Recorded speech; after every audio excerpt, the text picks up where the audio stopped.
Hello class, well, welcome back to another video. What do we have here today? Online dating. Wow. Okay, what is there to say about online dating? Our very favorite topic that we love to discuss here in class. Well, online dating uses sophisticated technology to pair people together to either fuck or to, either be friends or to date online, with a computer, with a phone, that kind of stuff. It's because we're all lusting for love or connection. So we go to the cyberspace to find true love or fleeting love, right?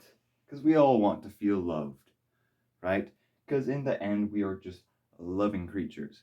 So we use a very artificial tool that hasn't been used for centuries, well, ever, actually, and is just being incorporated now.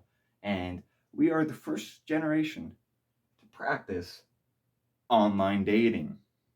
Okay. Now, there's lots of pros and cons that people have discussed with online dating, right? The pros is that it connects us together. When we live in disparate towns or cities, right? We can find our true love with a person that's just overseas, right? So there's that. But is online dating ruining relationships? Well, peer-reviewed studies have stated otherwise, whatever that means. Okay, now I've had some practice with online dating, right? Much of them wah, wah, wah, horrible. And none of them were my fault. It was always the other person, right? Because I'm faultless. Okay, so I'll tell you about my first experience with online dating, right? This was grade 8, right? And I was talking to a girl from a different school, right? I thought she was attractive on her Facebook until I realized she was fat. And then I ghosted her straight out. It was her fault for not meeting my standards. I'm not to be blamed. Second time I've had online dating experience on Facebook, right? The first girl was on Facebook. The second girl was in grade 9, right? I thought her Facebook profile was pretty, and I've seen her at school a couple times, and so I wanted to chat her up, right? This was on Christmas break, and we're just chatting on Facebook. And things are going well, right? We're sending positive messages to each other, right? And I remember texting her, uh, saying, I really appreciate you or whatever. I don't know if I'm going to survive on this plane because I was going to see my family, my extended family in Alberta, Canada. So I was a kid and I didn't like planes. Uh, so there's that, right? So things are going well until we start to actually see each other. That's when the issues start to pop up, right?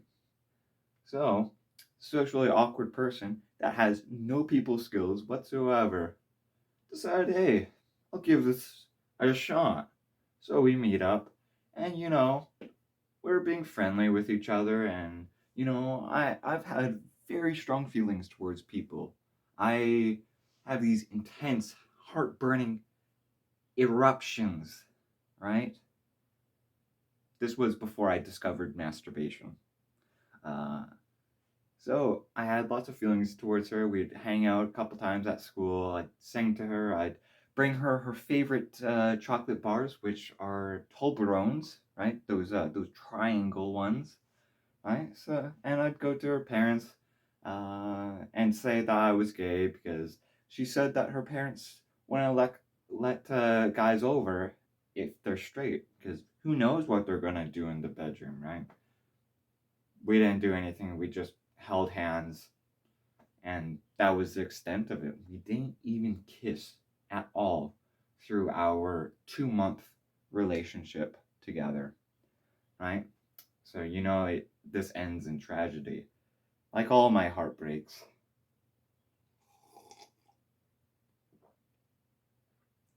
right? So, we eventually started to go on a date.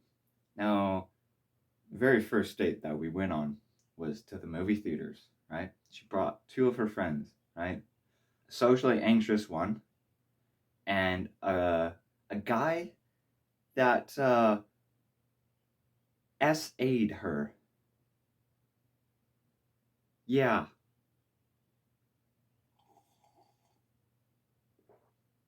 I didn't know that at the time. And guess what? Socially anxious person had a mental breakdown. So she had to go with her friend and leave me with this guy who slept through the whole movie. I'm just so glad that the movie was amazing, right? It was like this action thriller movie where this guy has to do like 7 extreme sports. Like one of them is him like flying through the air, like a flying rabbit. Not uh, Another one is him like dirt biking on this like mine that's like being like actively worked on and is like on the steep hill, and it's very dangerous because all of these are very dangerous sports. And the last one, which the villain of the story completed on the last scene, was surfing on this big wave in the middle of the ocean, uh, and we think that he ended up drowning uh, after the hero tries to save him in a helicopter, right? It was a fun movie. I enjoyed it, so I got that out of it. But this relationship didn't last long because I was a needy son of a bugger, and that's her fault for imposing those feelings on me, right? So it ended in heartbreak, and I was heartbroken for a while, right? Thought I'd never find love, and I still haven't, because I'm just too good for other people. That's the thing. I'm just too pure and too perfect, and nobody can rise up to my level, right? So that sucked, but I'm glad I did it anyways, right? And now, let's talk about the dating apps, right? We all heard of them. Hinge, Tinder, Bumble. Is there one called Fiverr? No, that's like a pharmaceutical company. Boo. I've only tried the three. Tinder, Hinge, Bumble. Right? Not really much luck with them. I always delete them. I always go through a phase where I download them and I pour my heart and soul into them, and then I feel insecure and then I delete them outright, right? Because everybody on them are either supermodels, they are very sportsy, they go to the gym, right? Like these are girls I'm talking about. We live in the 21st century where girls are just fucking badasses, right? And they expect a guy that's equally decent. I'm above that. So I'm sorry, none of these girls on these dating apps reach my standard, right? Like I think a true person who lives to the life fully sits at home and stares at walls, questioning their existence. I think those are the peak human performance. And I'm just looking for somebody like that. Somebody scrawny, insecure, right? All good traits, all higher functioning traits I'm looking for. And none of these girls are that perfect, right? They wear way too much makeup and they just look too nice, and they're too active, right? They just need to tone it down a bit, right? So I've not had much luck. Like I've had experiences where this I met this one girl from my high school last year. I met her on a dating app, and things were going well. And there was this time where we're supposed to meet at this park, and so I went there at the time, and I waited and I waited. She sent nothing, and I just waited and I waited, and then I got a text hours later saying, "Oops, I'm sick. Sorry, I couldn't make it." And do you know what she did? She apologized, and she sent some snaps, and she was trying to make amends, and then ghosted. People love ghosting on dating apps. You see, ghosting is a skill that millennials and Gen Zs have perfected, right? To just not say a word at all and just completely put behind their experience with no explanation. We love it. Ghosting is our thing, right? Like, big pat on the back for us. Not having the decency to tell the other person why uh, you don't want to talk to them anymore.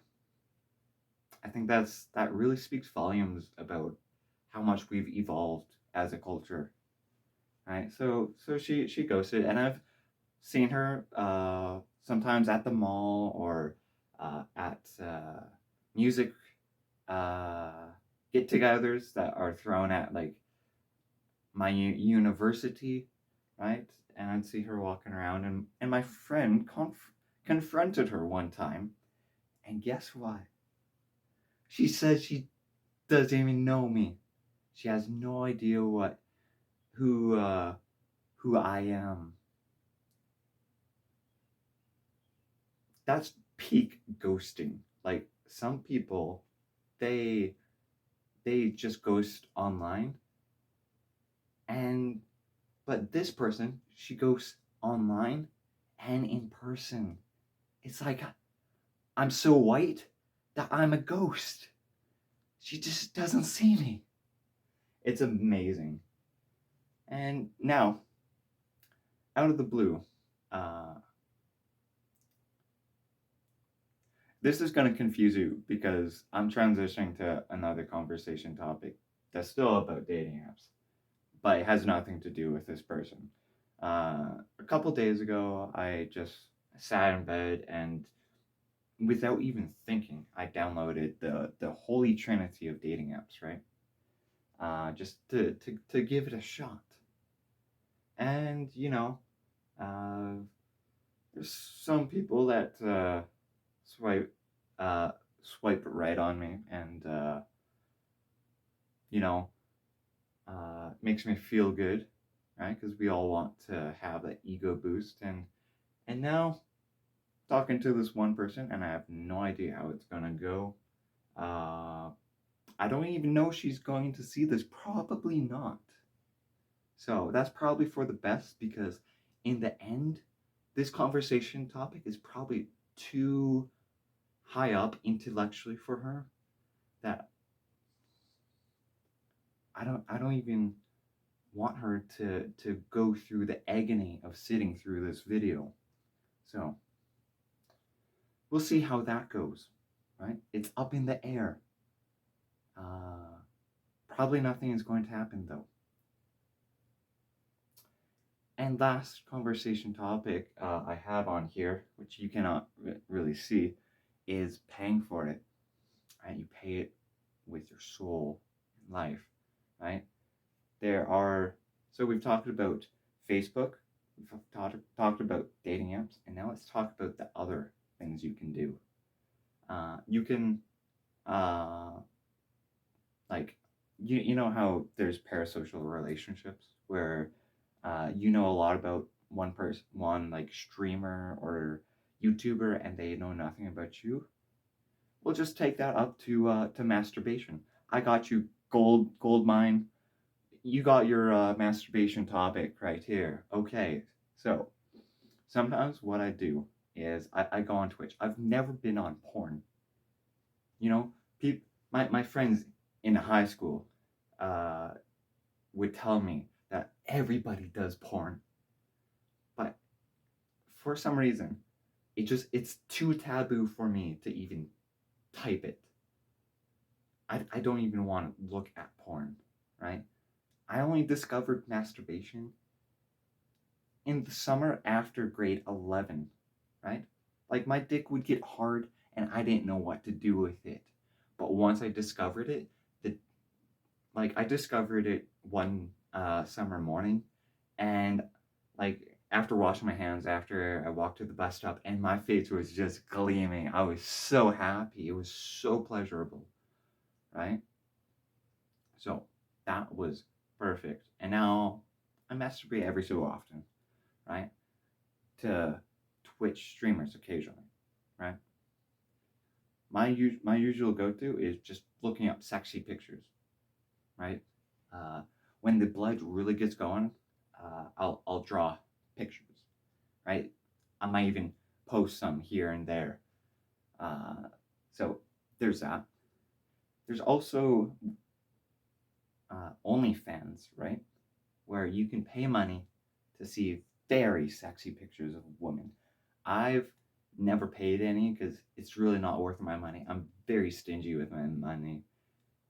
But if you want to see some good honkers, I hear that Twitch. I even hear, no, I hear that OnlyFans is your go-to. Even Markiplier, I'm pretty sure has an OnlyFans. So if you want to see some risky photos of Markiplier, check out his OnlyFans, right? Mm.